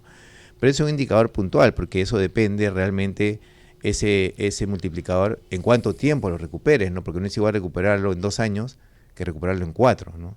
Por eso es que para nosotros lo más importante es la TIR, que es la tasa interna de retorno, que te mide cuánto es lo que tú sacas por tu dinero anualmente, ¿no? Cuánto es lo que vale tu dinero en el tiempo, digamos, no al año, cuánto es tu TIR. Entonces ahí es donde trabajamos con el fondo, porque el fondo también nos pide una TIR mínima. Puede ser antes de impuestos o después de impuestos. Entonces cuando nosotros evaluamos 2 cosas, o sea, 3 cosas en realidad: la rentabilidad, el multiplicador y la TIR. Pero si tú me preguntas cuál es más importante para nosotros como inversionista, para mí es la TIR. Porque nuevamente te repito, yo puedo tener un multiplicador de 2, ¿no? Puedo tener un multiplicador de 2, un multiplicador muy bueno. Pero no es igual tener un multiplicador de 2 en 2 años que en 4 años. Pues si el proyecto se demora en vender el doble de tiempo, tú podrías en ese mismo tiempo hacer 2 proyectos. Claro. Y sacar una TIR mayor. Entonces, por eso es muy importante en cuánto tiempo se absorben los proyectos. Nosotros trabajamos mucho con el tema de absorciones. Mientras más rápido se absorba tu proyecto, mayor va a ser tu TIR. Recuperas antes tu dinero. Y ese es el indicador que ahorita, gracias a Dios, estamos manejando bastante bien en los proyectos que venimos trabajando con los fondos. En todos los proyectos nuestros indicadores están por encima de lo que evaluamos en el perfil inicial. Cuando llevamos el negocio al fondo, yo tengo esos indicadores iniciales, digamos, y cada mes que voy avanzando el proyecto, ese indicador va mejorando en nuestro caso. Entonces, por eso que los fondos, más bien ahora nos traen proyectos, porque antes nosotros los llevamos a proyectos, ahora el fondo nos está trayendo, por ejemplo, tenemos un terreno en Angamos que nos está trayendo el fondo, el terreno, para que nos asociemos con ellos para ese proyecto, porque, claro, ven que estamos nosotros haciendo un buen trabajo en nuestros proyectos, tenemos muy buenos indicadores, y eso pues, ¿quién no quiere tener un excelente socio, ¿no? Donde los números sean bastante interesantes, ¿no? Ya yendo a otro tema, César, ¿cómo lo están viendo? Por ejemplo, muchas empresas, los fundadores tienen un tiempo, por ejemplo, 30, 20 años, pero ¿cómo piensa manejar el gobierno corporativo, ¿no? Y si en algún momento piensan, de repente imagino que te vas a jubilar, ¿cómo viene la segunda generación de Madrid, por ejemplo, ¿no? ¿Qué es lo que están previniendo para que no pase con muchas empresas que los fundadores ya no trabajan entonces y lo que viene atrás básicamente termina destruyendo los años de fuerza que tuvo el fundador, por ejemplo, ¿no? Sí, esa es una pregunta, y gracias por la pregunta. Es una pregunta que normalmente no te la hacen, no se habla mucho de esto. Son muy pocas las empresas que están implementando el buen gobierno corporativo en sus compañías. En nuestro caso, nosotros empezamos a principios del año pasado, contratamos a una empresa para que nos vea toda la parte del buen gobierno corporativo de la compañía y la gobernanza familiar, ¿no? Que es la sucesión, digamos, del fundador, ¿no? Claro, porque hay varios hijos, tienen intereses diferentes y conceptos diferentes, ahí chocan, ¿no? Así es, tienes que preparar a los chicos, porque mis hijos, bueno, el mayor ya tiene 24 años, perdón, 25, ya cumplió, 25. Él, por ejemplo, está estudiando medicina y está terminando su carrera, ese año acaba la carrera. Él es súper capo, pero le gusta la medicina, y él ya en la reunión, porque hay reuniones que tenemos, hemos tenido reuniones con mis hijos, con los 3 mayores, porque yo tengo 4, tengo un pequeño de 7, que todavía no participó en las reuniones, pero sí mis 3 mayores hijos, Noah de 25, Andrea de 22 y Sebastián, que acaba de cumplir 14. Ellos han formado parte de la capacitación que hemos recibido durante todo ese año. Y ahí se ve cuál es el interés de los chicos, ¿no? Si realmente hay un interés en seguir, continuar con el legado. En seguir con el legado, con el negocio. Y ahí me pasó una anécdota muy bonito, muy lindo, porque mis 2 hijos mayores yo ya los había dado por perdidos, porque mi segunda hija también estaba estudiando un tema que a ella le encanta, de computación, de dibujo, unas cosas maravillosas que le gusta hacer ella. Pero cuando hicimos estas reuniones y vieron ellos realmente cuál es el propósito que tengo yo para la compañía, mi hija segunda me dijo: papá, yo quiero apoyarte con la empresa. Me dijo: yo quiero apoyarte con 2 cosas, porque hay un proyecto que tenemos nosotros como compañía de hacer una fundación. Entonces mi hija me dijo: papá, yo quiero apoyarte con la fundación y quiero apoyarte con el home office. Y el home office también le explicaron qué era el home office, ¿no? Y me dijo: yo quiero apoyarte con esas 2 cosas. Pero no quiero estar en la gestión, yo quiero estar en la dirección. Entonces dije: perfecto. Y se quedó, se iba a ir a Barcelona a hacer su vida.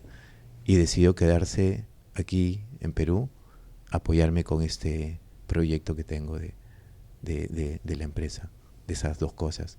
Entonces ahorita mi hija está trabajando, ya tiene más de 1 año trabajando en la empresa. La metí al área de innovación, está como asistente del área de innovación, está aprendiendo muchísimo. Es más, está estudiando una segunda carrera que tiene que ver con el tema de startups y nuevos negocios, que es todo un mundo. y yo feliz de tenerla a mi lado, ¿no? Y ella ya sabe que ella va a ser mi directora de innovación cuando tengamos el directorio. Ahora, actualmente nosotros tenemos un consejo asesor, estamos haciendo un traslape, digamos, ¿no?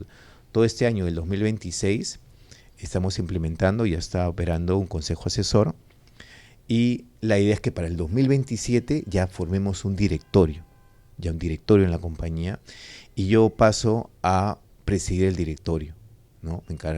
Pasaría a la presidencia del directorio y obviamente tengo que elegir un sucesor para la gerencia, ¿no? Ese es todo un proyecto que tengo ahorita, que estoy viendo desde ya. Y la idea pues es justamente tener estas herramientas y preparar a los chicos, preparar a mi hijo el tercero, Sebastián, que es muy capo en matemáticas, es un trome, mejor que su padre ha salido. Él me ha dicho, papá, yo quiero estudiar finanzas y yo quiero ser tu director financiero. O sea, ya tengo de los 4, y por lo menos tengo 2 que van a seguir con involucrados. El mayor no sé si lo pueda en algún momento recuperar, no lo sé, si ahí por ahí queda algo, de repente más adelante no sé. Pero me queda un chiquitín de 17 años que todavía tengo mucho por formar, ¿no? Entonces la idea también es formarlo y que al final él tome su decisión, ¿no? Porque yo soy de las personas que no me gusta presionar, nunca presionar a los chicos, siempre ellos decidieron qué carrera estudiar y quiero que eso también sea con mis 2 últimos pequeños. Y, y yo feliz porque por lo menos ya de mis 4 hijos tengo 2 que ya me han dicho que quieren estar en la dirección, no en la gestión, en la dirección. Pero para estar en la dirección primero pues tienen que pasar por la gestión, obviamente, ¿no? Entonces ahí estoy muy feliz con eso, ¿no? También he visto en tu oficina, estaba observando un poco, tienes los certificados Best Place to Live, ¿no? Básicamente premia a las empresas que tienen los mejores lugares para vivir. Eso básicamente se califica en la postventa, ¿no? ¿Cómo se sienten con los premios que reciben cada vez las empresas que certifica también? Sí, bueno, en realidad esta certificación, y lo bonito de esta certificación me gusta mucho porque cuando nosotros empezamos la empresa en Madrid, nuestra misión era enfocarnos en la satisfacción de nuestros clientes. Y nosotros hemos trabajado mucho enfocarnos en la satisfacción, pero para enfocarnos en la satisfacción de nuestros clientes, nosotros hacíamos mediciones de satisfacción. O sea, en los proyectos, cuando teníamos nuestros proyectos, nosotros encuestamos a los clientes y les preguntamos, ¿qué tan satisfecho estás? ¿Qué puedo mejorar? Entonces, un tema, aplicamos mejora continua y satisfacción. Pero cuando viene la certificación, porque es una certificación chilena, que ahora ya está en varios países de la región, pero cuando llega a Perú, yo tuve la suerte que yo formaba parte de Capeco, entonces me enteré muy rápidamente de que ellos, porque tienen una sociedad con Capeco. Entonces me enteré muy rápidamente que existe certificación y me pareció súper porque, claro, una cosa es decir, oye, mis clientes están satisfechos y yo te haga la medición a que un tercero haga la medición. Y lo bonito de esto es que la certificación te la dan en función de las respuestas de los clientes. O sea, que no es como, no hay un jurado calificador que te diga sí, aprobó, sí, cumple los estándares. No, acá es el cliente que te pone la nota. Y el cliente, pues, el cliente a veces es súper complicado, pero por eso es importante, y para nosotros siempre ha sido, y eso lo tenemos claro desde muchos años atrás, es por eso que nosotros aplicamos el primer año, ¿no? Y ya tenemos 8 años seguidos con esta certificación Best Place to Live.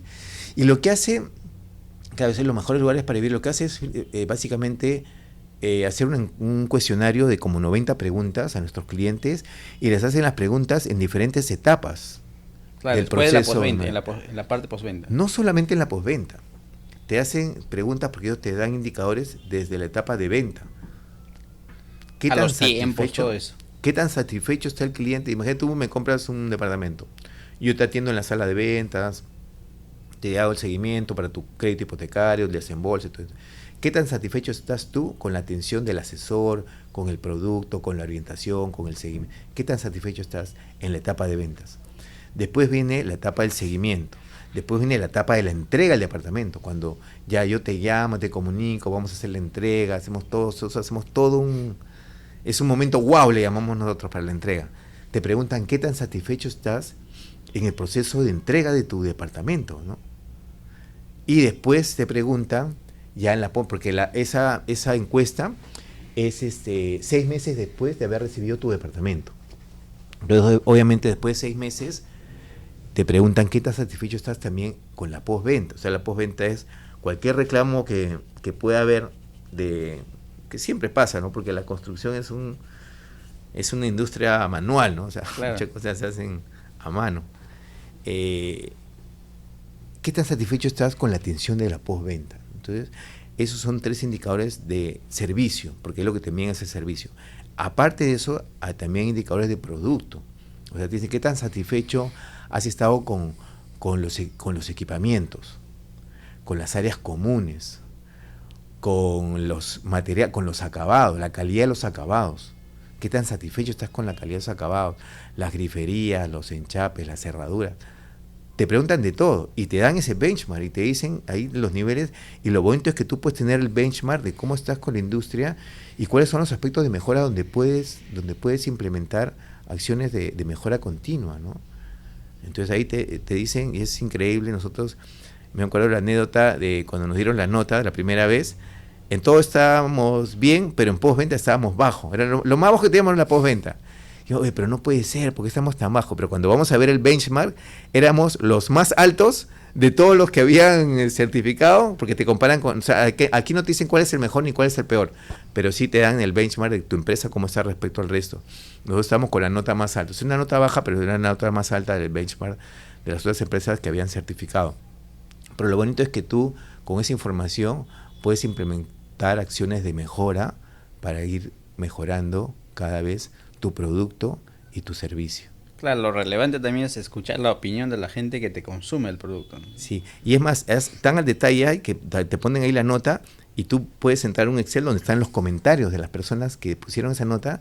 ¿Cuál es el comentario? ¿Cuál es el dolor a veces, no? Porque te califican a veces bajo. Y nosotros lo que vamos a ver es, porque claro, muchos te ponen bonitos comentarios, pero nosotros vamos a ver aspectos de mejora. ¿Cuáles son los dolores de las personas que han respondido los bajos, no? Porque nosotros, para que te certifiques, te piden un nivel mínimo de satisfacción de los clientes de 35%. Pero esa es una satisfacción neta, es decir, que son los que te califican positivo menos los detractores que te califican negativo. Ese positivo menos el negativo te da una nota. Entonces, esa nota le llaman la satisfacción neta global de la industria inmobiliaria, tiene que estar por encima de 35%. Para que te des una idea de los niveles de satisfacción que hemos logrado alcanzar en estos 8 años, te estoy hablando del promedio, estamos por encima del 70% de satisfacción neta. O sea, el doble de que pide la certificación para certificar. Y hay muchas empresas que aplican y no logran incluso llegar al 35%. Logran pasar la evaluación. Claro, lo vamos a pasar de lejos. Te piden 35%, nosotros somos por encima del 70% en esos 8 años, en promedio. Entonces, eso dice mucho de la parte, cuando te comentaba, de la propuesta de valor de la compañía. ¿Te acuerdas que te hablé de productos de calidad? Claro. Esta certificación, que es la que ves ahí en la Best Place to Live, justamente te dice la calidad de tu servicio y la calidad de tus productos. 70% de satisfacción neta de nuestros clientes. Eso es lo que nos dice, que es lo que ofrece, la propuesta de valor de la compañía. El otro de diferenciación es el LED Champions, ¿no? Que justo está ahí, el LED Champions. O sea, ser la primera empresa en recibir esa distinción. Wow, o sea, es un orgullo que tenemos. Y bueno, los precios competitivos, eso se ve en los niveles de absorción. Cada vez los proyectos se absorben más rápido. Tenemos rentabilidades y TIRs muy por encima del mercado. Tanto así que los fondos nos buscan para trabajar con ellos. O sea, es increíble, pero ese es la recompensa. Como yo siempre digo, todo esfuerzo tiene una recompensa. Y todo esto nos tomó mucho esfuerzo. Muchísimo esfuerzo. Estos 21 años han sido de mucho esfuerzo, mucho trabajo de todo el equipo, y ahora estamos viendo nosotros resultado a largo plazo, ¿no? No, y esta es la última. Esta, no sé si te he comentado, de estas líderes empresariales te hablé, no te comenté. Esa es la última, y esto un poco resume toda la gestión que hemos hecho de todos estos 21 años, porque este reconocimiento es del 2025. Hace poquito, hace unos meses atrás. Este es un reconocimiento que hace el comercio con EY y con Asbank. Esas 3 empresas se han unido para premiar a los líderes que están marcando ahorita la diferencia en el mercado peruano. ¿Solamente en el sector inmobiliario o en general? En general. En general. Y aquí lo bonito de este reconocimiento, esta premiación, es que tú no puedes postular. No es que yo digo, yo quiero postular al premio LEC. No. Aquí, ¿cómo es el sistema? Es el siguiente. Asbank, ¿no? Estos son los principales bancos, nominan a sus candidatos. O sea, primero tienes que ser nominado por el banco, ¿eh? Ya el hecho para mí, cuando me nominaron, me llegó la carta, a nosotros nos nominó el BCP. Cuando me llega la carta del BCP, donde decía que era nominado para el premio, yo ya me sentí un ganador ya. O sea, imagínate que te nominen, o sea, tantas empresas te nominen y nos están nominando porque nosotros hemos participado en la categoría de empresa grande. Son 5 categorías. Empresa pequeña, joven empresario, empresa pequeña, mediana, grande y corporativa. Para nosotros que nos nominen en empresa grande, wow, ya era un logro. Pero había más de 100 nominados. Y esos 100 nominados salieron ganadores en una primera etapa porque hubo un primer, ¿cómo se dice? Ahí se me fue la palabra. Pero hubo un comité calificador. Un comité calificador y de los más de 100 nominados fueron descartando y seleccionaron a 26 empresarios de 22 empresas. Porque hay algunas empresas donde hay 2 o más reconocidos, nominados. Y nos dieron una medalla porque ya éramos líderes. O sea, ya éramos líderes empresariales, 27 líderes empresariales del 2025. Pero eso no quedaba ahí, había una siguiente etapa, donde había otro jurado calificador que era mucho más robusto, con personalidades mucho más reconocidas, donde tenían que sacar un ganador por categoría. Entonces, normalmente por categoría había 4 o 5 ganadores por categoría. En mi categoría habían 5. Y esos 5, en estas 5 categorías, en cada categoría tenía que haber, y hubo un evento de premiación, me acuerdo, en el Comercio, en el diario El Comercio, que está en el centro de Lima. Y ahí es que tuvimos el honor de ser galardonados como ganadores de nuestra categoría. Y nos dieron ese reconocimiento. Certificación LED. Líderes empresariales del cambio. Claro, y también hablando ya del futuro, ¿ustedes también ven la posibilidad de salir afuera o están contentos acá en el Perú? Porque muchas veces el mercado peruano es sumamente complejo. Cada 5 años creo que tenemos ese sube y baja. Entonces, ¿cómo lo están viendo? ¿Están viendo con un horizonte en otros países también o solamente están enfocados en el Perú?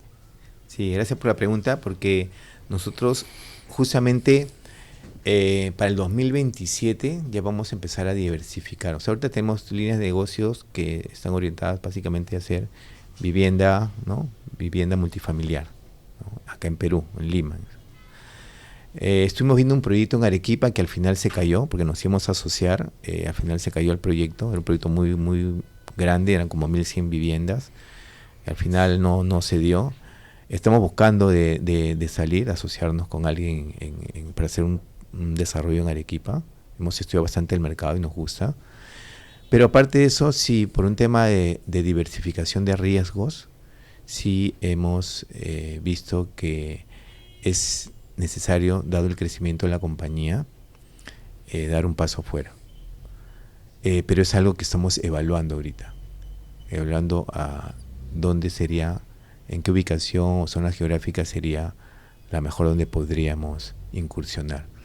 Entonces es una tarea pendiente, que estamos contratando una persona para que haga todo ese estudio, para que finalmente podamos ver temas de riesgo y un montón de temas que hay que estudiar antes de dar ese paso, que va a ser un gran paso para nosotros, ¿no? Claro, es una forma también de diversificar, ¿no? Porque en el 2021 tenemos unas complicaciones muy grandes.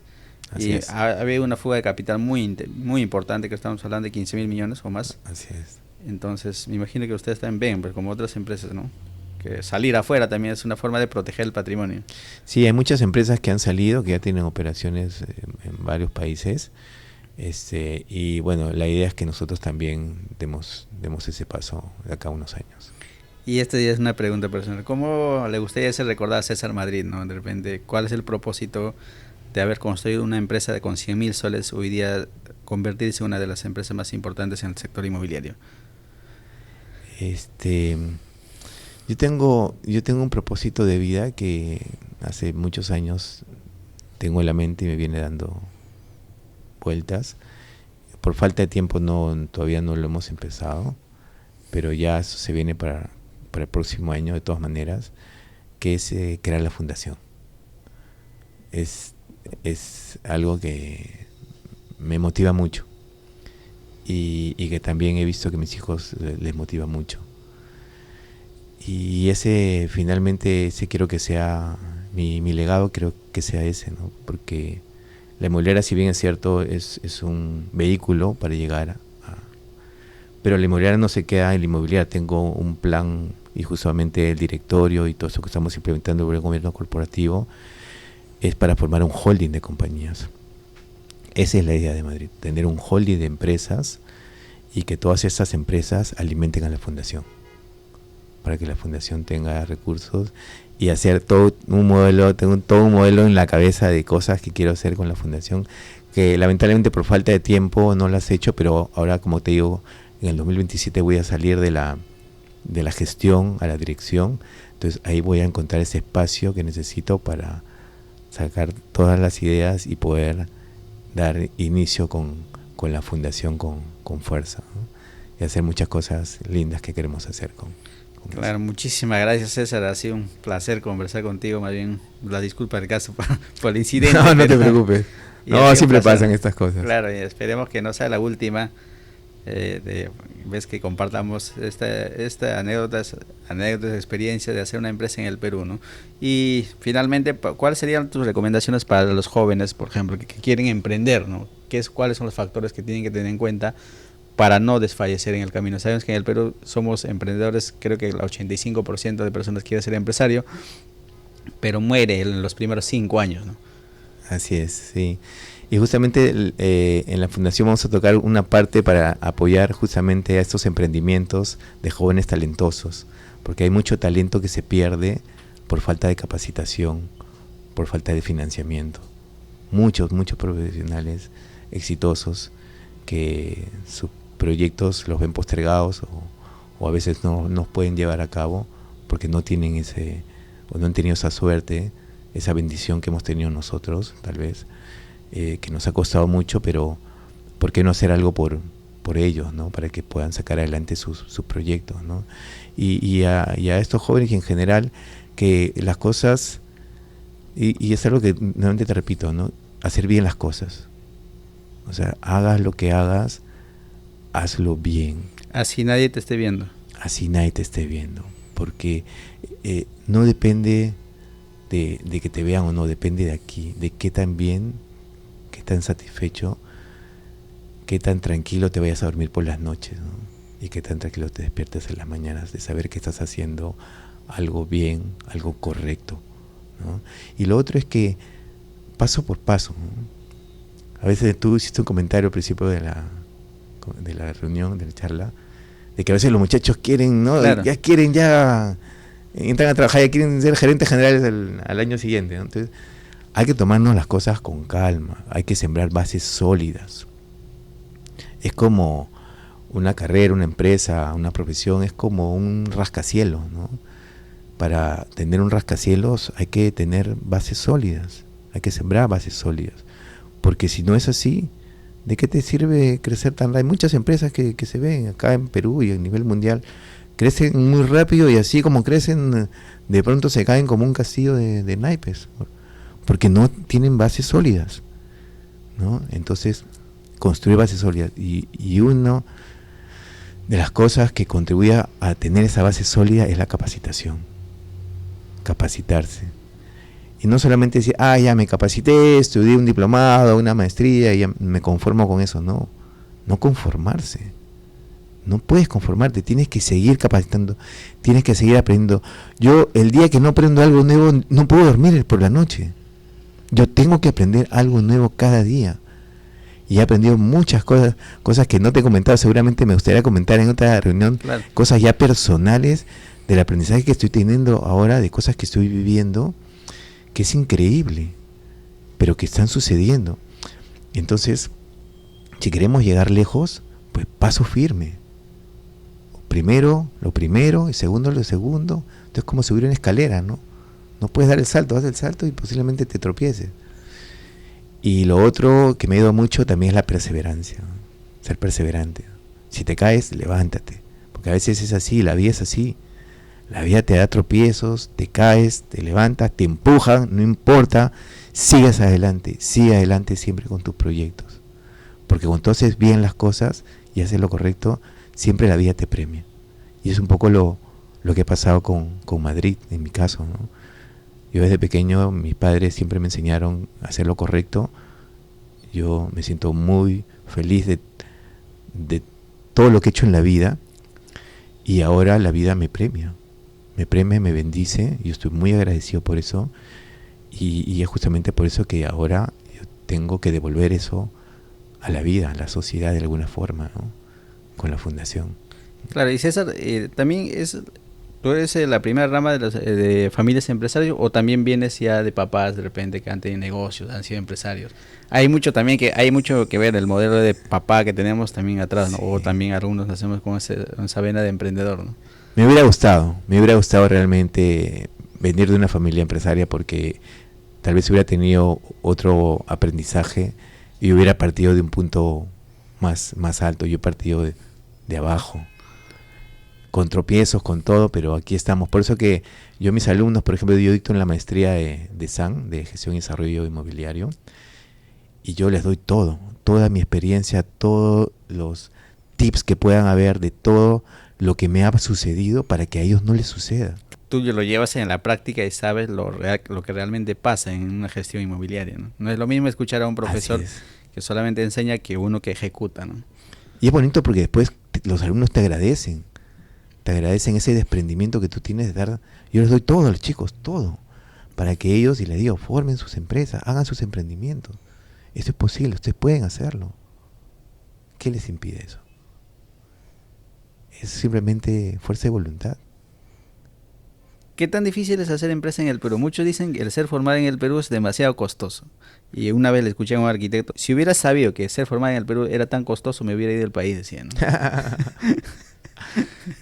Yo creo que todo tiene un costo en la vida. Pero el hecho de ser formal, y hacer las cosas formal y no sacarle la vuelta al sistema, porque hay muchas empresas que le sacan la vuelta al sistema, al final, como te digo, te repito, ¿no? La vida te premia.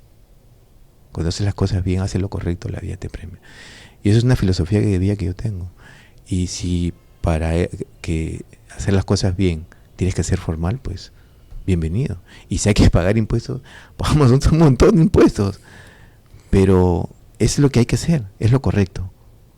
Entonces, y ese es mi consejo. Si hay que ser formal, hay que dar el ejemplo. Y hay que tratar de que otras empresas también se vuelvan formales, porque tenemos que ver esto no como empresa, nosotros tenemos que, y es la visión que tenemos de Madrid, tenemos que ver esto como industria. Y es por eso que a mí me gusta formar parte de Capeco, del CODIP. Nosotros somos parte del directorio de Capeco, ya por segunda vez, porque eso es lo que queremos, o sea, promover la sostenibilidad, ahora promover la innovación, mejorar la industria, y por qué no solo que no es la industria inmobiliaria, por qué no ver más allá, ¿no? O sea, ver ya una visión de país, ¿no? De ser un mejor país. O sea, tenemos todo para ser un mejor país. ¿Por qué no somos? Nuevamente, uno de los muchos motivos es la informalidad.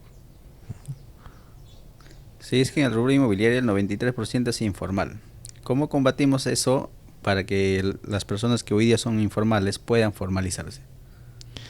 Bueno, ahí hay mucho por hacer, ahí podemos hablar harto, hay muchas cosas por hacer que estamos trabajando ahorita en Capeco, pero a veces nosotros mismos nos ponemos trabas. Realmente ahí yo creo que sí se puede hacer, se puede promover la formalidad de manera paulatina, ¿no? Porque a veces es muy abrupto pasar un informal, muy informal, y por eso muchas veces hay que buscar incentivos para eso, hay que buscar premios para eso. Y ver que la gente poco a poco pueda ir pasando de la informalidad a la formalidad. Se puede hacer, sí, en otros países se ha hecho, y ahora miren en otros países la realidad de otros países, cómo han crecido como como país, ¿por qué no podemos replicar esos modelos aquí? No hay que inventar la pólvora, hay que hacer lo correcto nada más. Y claro, lo que pasa es que también hay otro tema, un tema muy grande, que es el tema de la corrupción, ¿no? Que es también otro tema donde hay mucho para hablar. Pero ahí hay que estar, ¿no? Hay que estar al frente, dando ideas, participando en los gremios, porque la esperanza nunca muere, como digo, ¿no? Siempre hay esperanza. Y tenemos que pensar no en ahora, tenemos que pensar en las nuevas generaciones, ¿no? Tenemos que trabajar para las nuevas generaciones que vienen, nuestros hijos, nuestros nietos, nuestros bisnietos. A ese nivel tenemos que tener una visión de largo plazo. La visión de corto plazo no funciona. Y yo soy convencido de eso. Por eso que en la compañía, cuando hice el tema del buen gobierno corporativo, yo no pensaba en mis hijos, mis nietos, yo pensaba de acá 200, y estamos trabajando para los 200 años que vienen. Así de visión. Y eso es algo que me dicen las personas que es muy raro, ¿no? Pero bueno, pues hay que cambiar ese chip, ¿no? Hay que cambiar, y hay que pensar también en el país de acá, el país de los próximos años, ¿no? No el país de ahora. Claro, muchísimas gracias, César. Te agradezco por el tiempo, por darte la oportunidad de compartir tu experiencia de estos 20 años, tus reflexiones finales, César. ¿Y dónde te podemos encontrar, no? Para la gente que quizás quiere saber algo más de la empresa, tus redes sociales, facilítanos para poder compartirlo. Bueno, nos pueden buscar en Facebook, estamos en Instagram, estamos en LinkedIn, en TikTok creo que también estamos haciendo algunas cositas, como Madrid Inmobiliaria. Por ahí Madrid Inmobiliaria, ahí van a poder seguir todas las cosas, todos los reconocimientos, todo lo que estamos haciendo desde el punto de vista de nuestros clientes, con las certificaciones de Place to Live. Siempre sacamos tips para los clientes. Con el tema de sostenibilidad también estamos sacando tips para el tema de sostenibilidad. El tema de innovación también estamos... no hemos hablado de innovación ya en la siguiente entrevista. Hay mucho por hablar de innovación que estamos haciendo como compañía, porque también ese es el futuro que tenemos de los empresarios, que invertir en innovación. Nosotros estamos implementando un sistema de innovación en la compañía. Es más, estamos aplicando la ISO 56001. Posiblemente seamos la primera empresa peruana en obtener la ISO 56001 del sistema de gestión de la innovación. Y bueno, ahí con todo lo que venimos haciendo, nos pueden seguir nuestros proyectos. Cada vez tenemos más proyectos, estamos entrando ya casi todos, la mayoría de distritos de Lima Top, de Lima Moderna. Y bueno, muy contento de estar aquí y de esta entrevista. Muchísimas gracias, César. Esto ha sido todo por hoy con César Madrid, CEO de Madrid Inmobiliaria. Síganos para más contenidos en nuestro canal Foco Inmobiliario. Muchísimas gracias. Gracias.